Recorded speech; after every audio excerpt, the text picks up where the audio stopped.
दोस्तों ये वीडियो उन लोगों के लिए जो कि पाकिस्तान से मूव करना चाहते हैं, जो कि यंग हैं, एजुकेटेड हैं, तालीम याफ्ता हैं, या वो दूसरे हुनर रखते हैं और पाकिस्तान से मूव करना चाहते हैं या इंडिया से मूव करना चाहते हैं। तो ये सारी वीडियो उनके लिए मैंने बनाई है, क्योंकि अक्सर बहुत ज्यादा क्वेश्चंस फेसबुक पे भी और यूट्यूब पे भी और दूसरे चैनल पे भी पूछे जाते हैं मुझसे कि पाकिस्तान से या इंडिया से या दूसरे मुल्कों से न्यूजीलैंड और ऑस्ट्रेलिया कैसे मूव कर सकें। तो सिर्फ यहाँ पे मूव करने के जो 4 जो पॉसिबल मैं आपको तरीके बताता हूँ, जो कि आप लीगली तौर पे न्यूजीलैंड में या ऑस्ट्रेलिया में मूव कर सकते हैं। ऑब्वियसली मैं कोई एडवाइस आपको नहीं दे रहा, इमिग्रेशन की एडवाइस देना यहाँ पे इलीगल है। अब सिर्फ आपको जो मेरी जो जर्नल इंफॉर्मेशन है, जो कि पब्लिक डोमेन में जो इंफॉर्मेशन है, वो मैं आपको बता रहा हूँ कि क्या इंफॉर्मेशन अवेलेबल है, क्या तरीके अवेलेबल हैं, जिसकी वजह से वो तरीके आप अपना के न्यूजीलैंड या ऑस्ट्रेलिया में मूव कर सकते हैं। ओवरऑल यही तरीके आप अपना के कनाडा और यूके और दूसरे कंट्रीज में भी आप जा सकते हैं। तो सबसे पहला जो ऑप्शन है वो ये है कि आप एज एन स्टूडेंट वीजा के ऊपर जाएं। अब स्टूडेंट वीजा के ऊपर जाने के लिए आप ऑब्वियसली आपको एक प्रॉपर एडमिशन किसी यूनिवर्सिटी में चाहिए और एक आपको कोर्स वहां पे चाहिए। तो ऐसा आपने कोर्स चूज करना है जो कि आपको आगे पीआर के लिए भी या परमानेंट रेजिडेंसी के लिए भी आपका वो एक वे बना सके।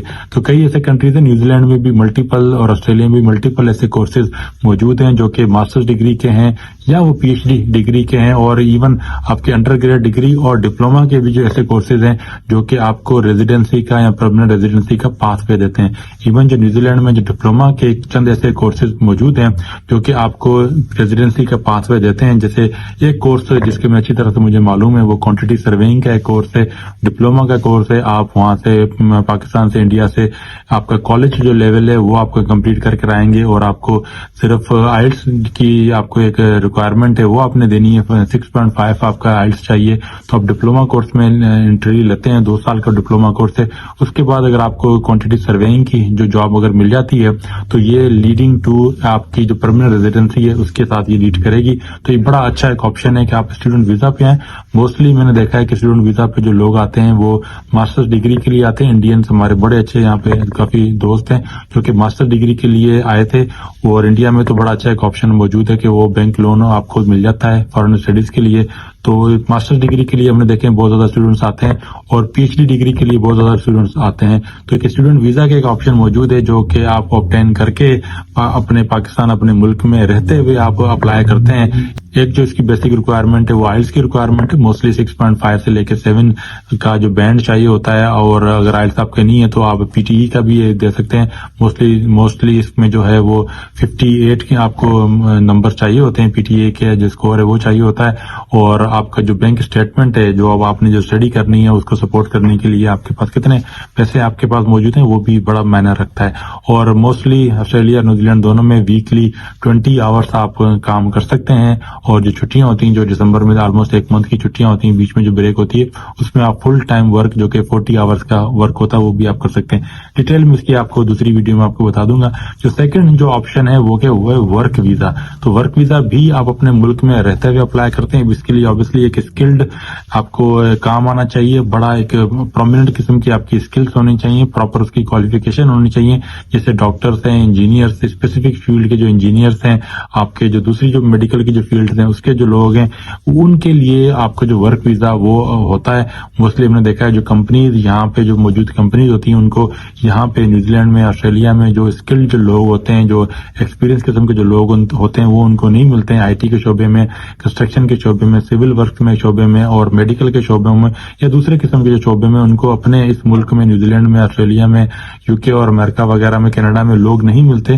तो वो बाहर से फिर उन लोगों को हायर करते हैं। तो आप अपने मुल्क में ही बैठे होते हैं, आप दुबई में भी हो सकते हैं, आप पाकिस्तान इंडिया में हो सकते हैं, बांग्लादेश में भी हो सकते हैं। तो आप वहां से अप्लाई करते हैं वर्क वीजा के लिए। ऐसी कई वेबसाइट्स, हर मुल्क की एक स्पेशलाइज किस्म की वेबसाइट्स होती हैं, रिक्रूटर्स होते हैं, आप उनको अप्लाई करते हैं और उस वहां से कंपनी आपका ऑब्वियसली जो सारा इंटरव्यू का जो प्रोसेस होता है आप वहां पे सिलेक्ट होते हैं तो कंपनी आपको वर्क वीजा सेंड करती है। तो वर्क वीजा जब आपको सेंड किया जाता है आप उस वर्क वीजा के ऊपर आप यहाँ पे आते हैं तो ऑब्वियसली फिर वर्क वीजा के साथ आपको फैमिली वीजा भी होता है, आपकी फैमिली भी आ सकती है। तो फिर आपकी वर्क वीजा के कंडीशन के ऊपर कई वर्क वीजा ऐसे हैं जो कि आपको रेजिडेंसी वीजा के लिए नहीं जा सकते। कई वर्क वीजा आप हाई लेवल के इंजीनियर्स का होगा, डॉक्टर्स का हो गया, IT प्रोफेशनल मोस्टली हो गया, तो वो पास वे टू रेजिडेंसी जरूर होता है।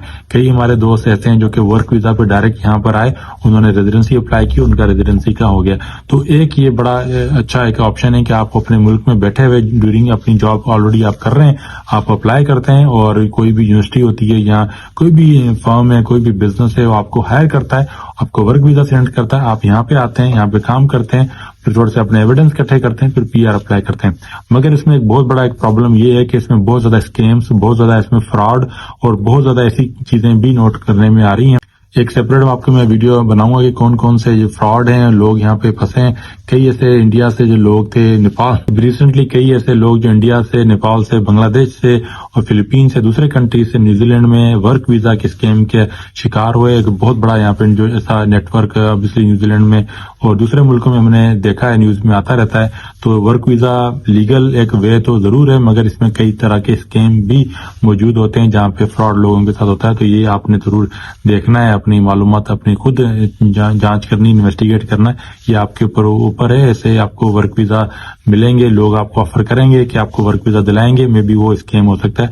तो ये आपकी प्रॉपर इन्वेस्टिगेशन होनी चाहिए।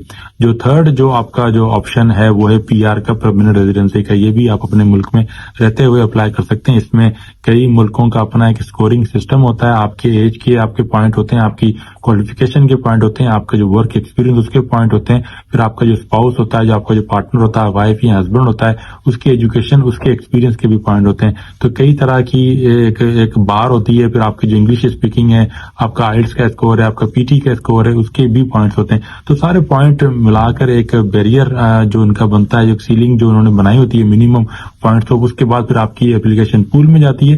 न्यूजीलैंड में, ऑस्ट्रेलिया में और कनाडा में भी सिमिलर सिस्टम है, पूल में जाती है। वहां से जो टॉप के जो पॉइंट आपके सारे इन जो कैटेगरीज के पॉइंट, जो टॉप के पॉइंट बनते हैं, उनको फिर सिलेक्ट किया जाता है।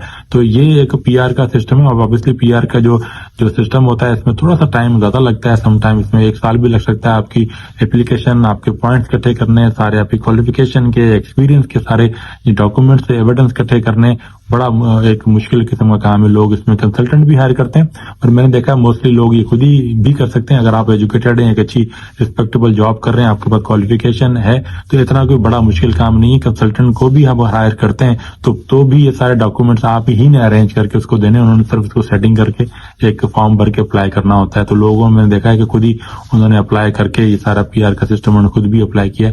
तो ये तीनों जो चारों जो मुल्क हैं, इंग्लिश स्पीकिंग जो मुल्क हैं, इनमें जो PR का सिस्टम है, पॉइंट बेस्ड सिस्टम ये कहलाता है। अगर दूसरे पर ये जो सेल्फ असेसमेंट जो फ्री में भी अवेलेबल काफी होती है, नहीं कि अपनी वेबसाइट, इमिग्रेशन न्यूजीलैंड की वेबसाइट पे ये पॉइंट्स की जो है ना सेल्फ असेसमेंट वो अवेलेबल है। न्यूजीलैंड, ऑस्ट्रेलिया की वेबसाइट और कनाडा की जो इमिग्रेशन की जो वेबसाइट है उसमें भी सेल्फ असेसमेंट की जो को सारा मिल जाता है। आपके जो रिक्वायर्ड पॉइंट आपके कितने बन रहे हैं, आप अपना एक सिनेरियो क्रिएट करते हैं कि अगर आप जाना चाह रहे हैं तो आप अपनी एज, अपनी क्वालिफिकेशन, अपना तजर्बा और जो भी आपका जो आइल्स का जो स्कोर है वो उसमें डालते हैं, अपने स्पाउस का स्कोर डालते हैं, उनकी इंग्लिश का डालते हैं, उनके एक्सपीरियंस का डालते हैं, उनके जो भी क्वालिफिकेशन है, एजुकेशन उनका डालते हैं। तो फिर ये PR की आपकी एप्लीकेशन जाती है। तो इसमें थोड़ी सी और भी चीजें इसमें हैं, आपको प्रॉपर स्टडी करना पड़ेगा। कुछ एरियाज, कुछ क्वालिफिकेशन और कुछ जो आपके जो एक्सपीरियंस के एरियाज उसमें वो high long term skill shortage के भी आता है, तो उसमें थोड़ा सा जल्दी आपको रिस्पांस मिलता है। कुछ आपके नॉर्मल जो होते हैं एरियाज होते हैं उसमें थोड़ा सा देर से रिस्पांस आता है। तो ये भी बड़ी तहकीक और बड़ी इसमें आपको ना काम करना पड़ेगा अगर आप इस कैटेगरी में आना चाह रहे हैं। जो चौथा जो मैंने देखा है बड़ा आसान सा एक तरीका ये कि आप जो ऑलरेडी जो एक ऑस्ट्रेलियन, कैनेडियन, न्यूजीलैंडर या अमेरिकन या ब्रिटिश पासपोर्ट होल्डर होता है उससे लोग शादी करके फिर यहाँ पे मूव करते हैं। तो ये भी बड़ा कॉमन हमने देखा है कि कई ऐसे लोग यहाँ पे ऑलरेडी जो यंग हमारे जो इंडियन दोस्त 18, 19 और 20 साल की उम्र में आ जाते हैं यहाँ पे PR लेके, फिर वो शादी करते हैं इंडिया से या दूसरे मुल्कों से, फिर यहाँ पे अपने स्पाउस को या अपने पार्टनर्स को लेके आते हैं। तो दोस्तों फिर ये जो बेसिक जो मैंने आपको 4 तरीके बताए हैं कि एक आप स्टूडेंट वीजा पे आ सकते हैं, एक आप वर्क वीजा में आ सकते हैं, एक फिर आपको जो PR होती है उसके ऊपर आ सकते हैं, परमानेंट रेजिडेंसी जो एप्लीकेशन जो पूल में जाती है उसका सिलेक्शन होती है उससे आ सकते हैं, یا پھر آپ جو پاسپورٹ ہولڈر ہے اس سے شادی کر کے آ سکتے ہیں.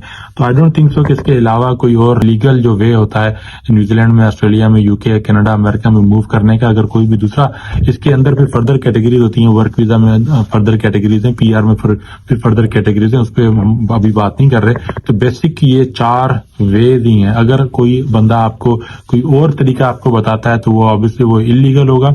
ورک ویزاز میں بہت زیادہ اسکیم ہوتے ہیں. اسٹوڈنٹ ویزاز میں تھوڑے بہت ہم نے اسکیم دیکھنے کو آئے ہیں کہ جو یونیورسٹیز میں جو اپلائی کر رہے ہیں, جو کالجز میں وہ اپلائی کر رہے ہیں, وہ یہاں پہ موجود ہی نہیں ہوتے تھے. فردر اس میں کئی طرح کے اسکیم ہو سکتے ہیں. ورک ویزا میں اسکیم ہو سکتے ہیں, اسٹوڈنٹ ویزا میں بھی اسکیم ہو سکتے ہیں, پی آر میں بھی آپ کو پراپر کنسلٹنٹ آپ کو لینا پڑے گا. شادی والا طریقہ بھی obviously وہ بھی بہت بڑا اس میں رسک ہے. تو آپ سب سے یہ گزارش ہے جتنے بھی لوگ ہیں تو اپنی جو ڈیو ڈیلیجنس ہے, اپنا جو ریسرچ ہے, اپنی انویسٹیگیشن ہے وہ پراپر رکھیں. بہت لوگ ڈیسپریٹ ہیں ہمارے ملکوں میں, اپنا ملک چھوڑ کے ایک اچھے مستقبل کے لیے وہ جانا چاہتے ہیں, اپنی فیملی کے لیے, اپنی فیملی کا, اپنے جو پیچھے لوگ ان کا سوچتے ہیں. مگر یہ اگر آپ طریقے پراپر جو اپنی انویسٹیگیشن کر کے اگر آئیں گے تو آپ بچ سکتے ہیں. ہم آئے دن اخبارات میں, نیوز میں یہاں پہ سنتے ہیں کہ کسی کی طرح اسکیم ہو گیا. کئی کمپنیز لوگوں نے فیک بنائی ہوتی ہیں اور وہ ویزاز وغیرہ جو بیچتے ہیں. تو ان سب طریقوں سے آپ کو بچنا چاہیے, آپ کو پراپر انویسٹیگیشن کرنی چاہیے. ادروائز کوئی بھی بندہ اگر آپ کسی کو بتائیں گے کتنے میں پیسے انویسٹ کر سکتا ہوں تو وہ آپ کو یقینی طور پہ فراڈ کا یا اسکیم کا شکار بنا سکتا ہے. تو اب سب سے دعا ہے, سب پراسپیرٹی, سب کی خوشحالی کے لیے دعا کرتے ہیں. مگر آپ کو موو کرنے کے لیے آپ کا حق ہے, آپ موو کر سکتے ہیں. جو چند طریقے تھے جو میں نے آپ کو بتایا, اس میں لیگلی طور پہ آپ ان ملکوں میں نیوزی لینڈ, آسٹریلیا, کینیڈا, امریکہ وغیرہ میں, یو کے میں موو کر سکتے ہیں. اس میں فردر جو سب کیٹیگریز ہوتی ہیں وہ بھی آپ اپنی ایکسپلور کر لیں, اس میں ریسرچ کر لیں. اور further good luck to everyone. Thank you.